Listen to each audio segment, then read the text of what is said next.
नमस्कार दोस्तों, आप सभी का स्वागत है मेरे चैनल सूरत ट्रेवल ब्लॉग में। दोस्तों, आज मैं आपको अमरनाथ यात्रा के कुछ ऐसे 5 पड़ाव के बारे में बताऊंगा जहां शिव जी के करीब होने का एहसास मिलता है। अगर आपको ये वीडियो पसंद आए तो प्लीज वीडियो को लाइक, कमेंट और चैनल को जरूर सब्सक्राइब करें। अमरनाथ धाम वो तीर्थ स्थान है जहाँ भगवान शिव ने देवी पार्वती को अमृतत्व की कथा सुनाई थी। यहाँ हर साल भगवान शिव, देवी पार्वती और पुत्र गणेश संग भक्तों को दर्शन देने हिमली रूप में प्रकट होते हैं।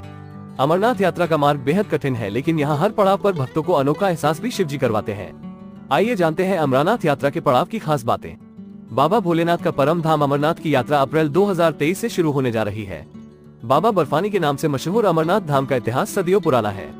मान्यताओं के अनुसार भगवान शिव ने यहाँ माता पार्वती को अमर होने का रहस्य बताया था। कहा जाता है कि अमरनाथ में जाकर हिमलिंग के दर्शन करने से मनुष्य के पापों से मुक्ति मिल जाती है। तो आइए जानते हैं अमरनाथ यात्रा के बारे में रोचक बातें। पहला पड़ाव, पहलगाम। मान्यता है कि जब भगवान शिव माता पार्वती को अमर कथा सुनाने के लिए एक गुप्त स्थान की तलाश कर रहे थे तो सबसे पहले उन्होंने नंदी को छोड़ दिया था। नंदी को उन्होंने जिस जगह पर छोड़ा उसे पहलगाम कहा जाने लगा। यहीं से अमरनाथ यात्रा की शुरुआत होती है। दूसरा पड़ाव, चंदनबाड़ी। इसके बाद भगवान शिव आगे बढ़े और कुछ दूरी पर जाकर उन्होंने अपनी जटाओं से चंद्रमा को अलग कर दिया। मान्यता है कि जिस स्थान पर उन्होंने चंद्रमा को खुद से अलग किया उस स्थान को चंदनबाड़ी कहा जाता है।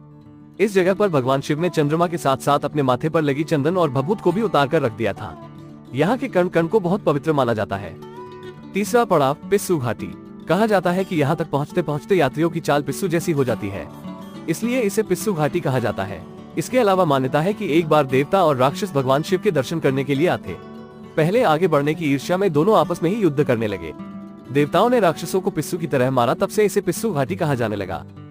चौथा पड़ाव, शेषनाग झील। इसके बाद आता है शेषनाग झील कहते हैं। ऐसी मान्यता है कि इस झील को शेषनाग का वास है। अमरनाथ की यात्रा के दौरान शिव जी ने यहाँ अपने गले से सर्प उतार दिया था। ऐसी मान्यताएं हैं कि 24 घंटे में से एक बार शेषनाग इस झील में दर्शन देते हैं। इस झील की बनावट भी नाग के आकार की है, जिसे देखकर ऐसा लगता है कि मानो शेषनाग फन फैलाकर बैठा हो। पांचवा पड़ाव, महागुणस पर्वत, गणेश टॉप। इस स्थान की सुंदरता को शब्दों में बयां नहीं किया जाता है। यह विशालकाय पर्वत हरे और भूरे रंग का है तथा इसका आकार भी आश्चर्यजनक है।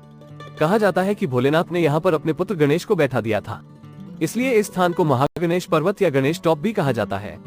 छठा पड़ाव, पंचतरणी। यहाँ 5 अलग अलग धाराओं में 5 नदियां बहती हैं, जिन्हें पार करने के बाद यात्री आगे बढ़ते हैं। पंचतरणी के बारे में कहा जाता है कि यहाँ शिव जी की जटाएं 5 दिशाओं में फैली हुई थी और ये 5 धाराएं उन्हीं की जटाओं का प्रतीक है। इन धाराओं को स्पर्श मन को परम शांति का अनुभव कराता है। इस संगम से आगे 3 किमी का मार्ग एक बर्फीली मार्ग है। यहाँ पैदल चलने का मार्ग भी बर्फ के पुल से होकर गुजरता है। इसके नीचे अमरावती नदी बहती है और ऊपर बर्फ जमी रहती है। बर्फानी शिवलिंग के दर्शन बिना किसी द्वार या प्रतिबंधों के पर्वत के बीच बनी 20 फीट लंबी, 30 फीट चौड़ी और लगभग 15 फीट ऊंची गुफा के अंदर भगवान शिव का प्राकृतिक शिवलिंग है। वीडियो को पूरा देखने के लिए धन्यवाद।